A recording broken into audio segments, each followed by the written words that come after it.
अस्सलाम वालेकुम वरहमतुल्लाहि वबरकातुहू। This is sir Naseem Zulfiqar और आज की इस वीडियो में प्रैक्टिकल सेंट्रिक के 9 क्लास की केमिस्ट्री के पेपर को मैं यहाँ पर सॉल्व करूँगा और उसको एक्सप्लेन करूँगा। वो तमाम स्टूडेंट्स जो 9 क्लास के बोर्ड एग्ज़ाम्स देंगे आफ्टर ईद उल अज़हा वेकेशंस। तो वीडियो को स्टार्ट करने से पहले मैं बताता चलूँ कि अगर आपको मेरे सॉल्व टारगेट पेपर्स अगर आपको चाहिए, ठीक है, 9 क्लास के लिए तमाम सब्जेक्ट्स के, ठीक है, तो आपका व्हाट्सएप नंबर है मेरे स्क्रीन पर आपको दिख रहा है, दैट इज़ 0300-215-2272। तो अगर आप मुझे इस नंबर पे व्हाट्सएप करेंगे तो मैं आपको जो है वो तमाम सब्जेक्ट्स के 9 क्लास के टारगेट पेपर जो है बहुत ही मिनिमम कॉस्ट पर आपको प्रोवाइड करूंगा, जिससे आप अपनी जो है वो कामयाबी को यकीनी बना सकेंगे 9 क्लास के लिए, बोर्ड एग्जाम्स के लिए, कराची बोर्ड के। ठीक है, तो सबसे पहले 9 क्लास की केमिस्ट्री का पेपर सॉल्व करता हूँ इंशाल्लाह। इसके बाद बाकी इंग्लिश का पेपर भी मैं सॉल्व करूँगा नेक्स्ट वीडियो में। ठीक है, तो एमसीक्यू सबसे पहले इसमें है 10 एमसीक्यूज़ आपके पास आते हैं। ठीक है, फर्स्ट एमसीक्यूज़ है molecular formula of acetic acid is CH3COOH, it's empirical formula is dash. तो मॉलिकुलर फार्मूला एसिटिक एसिड का आपको दिया गया है, इसका एम्पिरिकल फार्मूला पूछा जा रहा है कितना होगा। एम्पिरिकल फार्मूला मतलब सादा तरीन फार्मूला। ठीक है, अब CH3COOH को हम इस तरह से भी लिख सकते हैं कि C2H4O2। ठीक है, इस तरह से लिखा जा सकता है C2H4O2।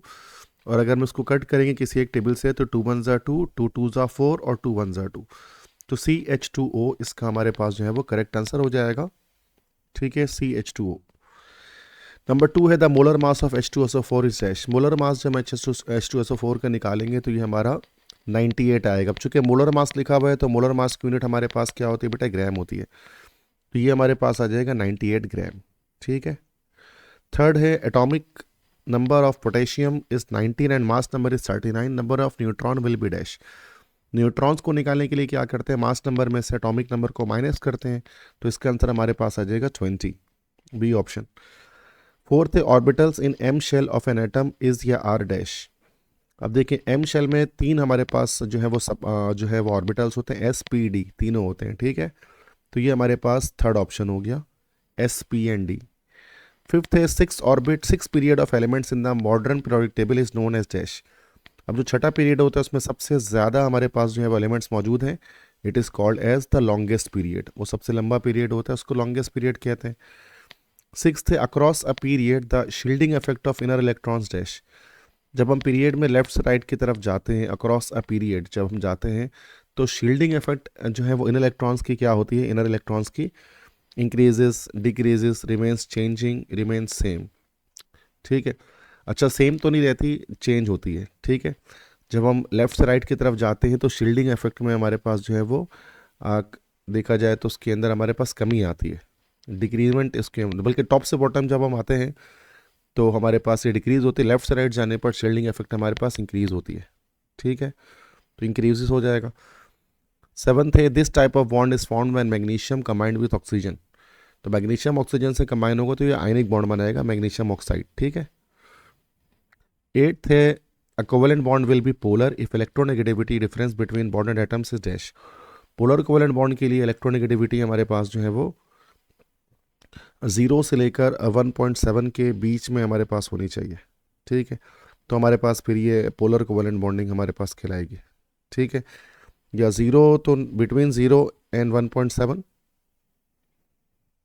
बिटवीन 0.4 एंड 1.7 ज़्यादा बेहतर है। ठीक है, ये हमारे पास हो गया।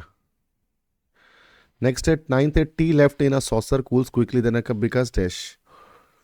तो ये बिकॉज सरफेस एरिया, चूंकि सरफेस एरिया जितना ज़्यादा होता है उतना जो है वो तेज़ी से क्या होती है बेटा, एवोपरेशन होती है। टेंथ है molecular mass of NaOH is 40 AMU, it's semi molar solution contains dash. Semi molar मतलब हाफ मोलर सॉल्यूशन। ठीक है, तो मॉलिकुलर मास NaOH का 40 AMU है, तो इसका सेमी मोलर सॉल्यूशन में क्या, हाफ मोल हमारे पास जो है वो NaOH मौजूद होगा। हाफ मोल में 40 का हाफ कर देंगे, दैट्स 40 ग्राम पर डेसीमीटर क्यूब, सॉरी 20 ग्राम पर डेसीमीटर क्यूब। ठीक है, तो ये हमारा सेमी मोलर सॉल्यूशन कहलाएगा। 11th है bronze is an alloy of dash. Bronze किसका अलॉय है, कॉपर, आयरन का तो नहीं है, तो ए ऑप्शन तो नहीं होगा। कॉपर और टीन का तो बेल मेटल होता है। ठीक है, तो ये भी नहीं होगा। ठीक है, तो ब्रोंज हमारे पास जो है वो कॉपर, जिंक एंड टीन, ये तीनों का हमारे पास मिक्सचर होता है। This is called bronze. 12 है which group of elements in the periodic table has the highest electronegativity. तो 7 ग्रुप की हाईएस्ट इलेक्ट्रोनेगेटिविटी होती है, they are called as halogens, जिनको हैलोजेंस भी कहा जाता है। उसके बाद आते हैं हम क्वेश्चन नंबर 2 में।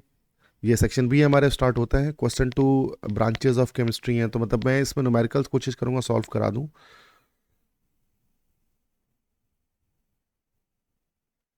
तो इसमें क्वेश्चन 2 क्वेश्चन 3 ये सारे क्वेश्चंस आप देख लें जो आ गए। हाँ, ये बैलेंसिंग इसको है, ये मैं सॉल्व कर लेता हूँ। क्वेश्चन 3 में हमारे पास है ए है, इसको बैलेंस करना है। तो ये किस तरह से बैलेंस हो जाएगा, यहाँ पर हमें कि ऑक्सीजन यहाँ पर 3 है, ऑक्सीजन यहाँ पर 2 to 4 है, ठीक है। तो सबसे पहले हम यहाँ पर ऑक्सीजन की ज़्यादा है ना, 3 है और यहाँ 2 to 4 है, तो यहाँ पर हम 2 कर लेते हैं और यहाँ पर 2 कर लेते हैं। तो 3 to 6 हो गया, 2 to 4 + 2 6 हो गया, ठीक है। ये इक्वेशन बैलेंस हो गई हमारे पास। नेक्स्ट उसके बाद बी ऑप्शन के लिए क्या करेंगे, यहाँ 4 लगा देंगे, यहाँ 5 लगा देंगे, फिर यहाँ 4 लगा देंगे, या 6 लगा देंगे, ये इक्वेशन बैलेंस हो जाएगी। सी में क्या करना है, HCl प्लस अच्छा कैल्शियम क्लोराइड, क्लोरीन 2 है तो यहाँ पर 2 लगा लेते हैं और यहाँ 2 लगाते हैं, तो ये इक्वेशन ओवरऑल बैलेंस हो जाती है, ठीक है। तो ये हो गया। बाकी क्वेश्चन 4 में भी हमारे पास कोई न्यूमेरिकल नहीं है, ठीक है। क्वेश्चन 4 आपके सामने, इसमें मुख्तलिफ चीज़ें हमसे पूछी जा रही हैं, तो वो देख लें। इस बाकी सॉल्व टारगेट पेपर में आपको ये सारे सॉल्व मिल जाएंगे जो इंपॉर्टेंट क्वेश्चंस हैं। तो ये क्वेश्चन 5 है, उसके बाद क्वेश्चन 6 है। अच्छा, क्वेश्चन 6 में यहाँ पर हमसे कह रहे हैं कि भाई draw dot and cross structures and bond structure of any 3 of the following, ठीक है। तो डॉट क्रॉस स्ट्रक्चर हमें बताने कह रहे हैं किसी भी 3 के। तो वाटर H2O है, तो वाटर का स्ट्रक्चर इस तरह बनता है HOH, तो ये इस तरह से वाटर का स्ट्रक्चर हमारे पास बन जाएगा। अमोनिया का किस तरह बनेगा, NH3 है, नाइट्रोजन बना दिया हमने, फिर 3 तरफ इस तरह से हमने हाइड्रोजन बना दिया, मतलब इसकी बॉन्डिंग यहाँ पर हमें शो करनी है। और ये 2 इलेक्ट्रॉन बच गए।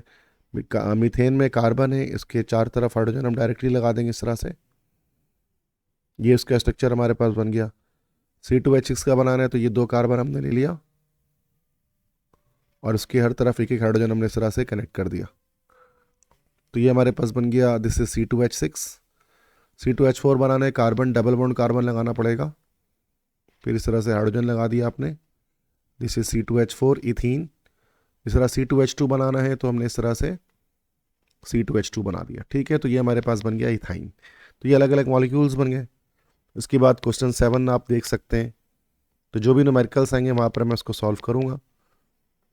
अच्छा, क्वेश्चन 9 है, इसमें क्या है, identify the substance undergoes oxidation and reduction and the substances act as oxidising and reducing agent. अब देखिए जिंक यहाँ पर 0 है, क्लोरीन 0 है, जिंक यहाँ +2 हो गया, क्लोरीन -1 हो गया, ठीक है। तो जिंक की हम देख सकते हैं, जिंक की चार्ज यहाँ पर बढ़ा तो इसकी ऑक्सीडेशन हो गई और क्लोरीन की रिडक्शन हो गई। तो जो ऑक्सीडाइज होता है वो रिड्यूसिंग एजेंट है और जो रिड्यूस होता है वो ऑक्सीडाइजिंग एजेंट है। इसी तरह से H2S में देख लेते हैं कि इसमें से हाइड्रोजन रिमूव हो गया, ठीक है। तो हाइड्रोजन रिमूव हो गया और ब्रोमीन में हाइड्रोजन जाकर ऐड हो गया, तो ब्रोमीन की यहाँ पर हो जा रही है रिडक्शन और H2S की, क्योंकि यहाँ से हाइड्रोजन रिमूव हो रहा है, इसकी हो जा रही है ऑक्सीडेशन। तो ये हमारे पास हो गया, H2S हो गया रिड्यूसिंग एजेंट, देखिए ब्रोमीन हमारे पास क्या हो गया, ऑक्सीडाइजिंग एजेंट हो गया, ठीक है। तो ये आपको बताना है इसके अंदर है। उसके बाद क्वेश्चन 10 है, क्वेश्चन 11 है, न्यूमेरिकल्स अब तक नहीं आए हैं। उसके बाद क्वेश्चन 12 हमारे पास रीजंस हैं।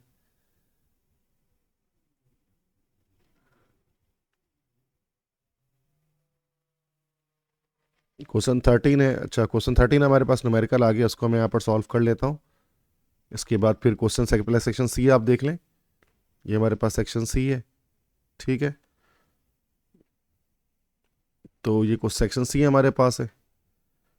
न्यूमेरिकल हमारे पास उन्होंने अलग से क्वेश्चन बस एक बना दिया है, सेलेक्ट सॉल्व एनी वन करके, तो यहाँ पर मैं न्यूमेरिकल सॉल्व कर लेता हूँ।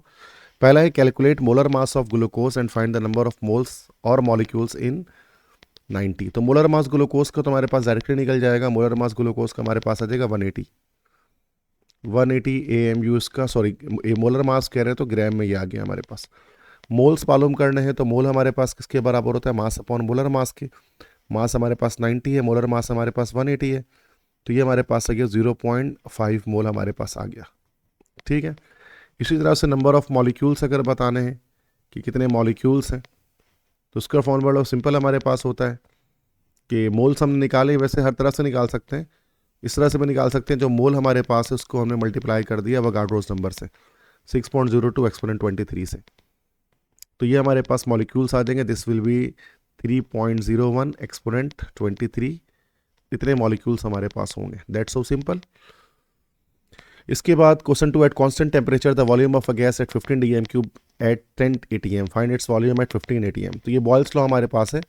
बॉयल्स लॉ क्या कहता है बेटा, P1V1 is equal to P2V2।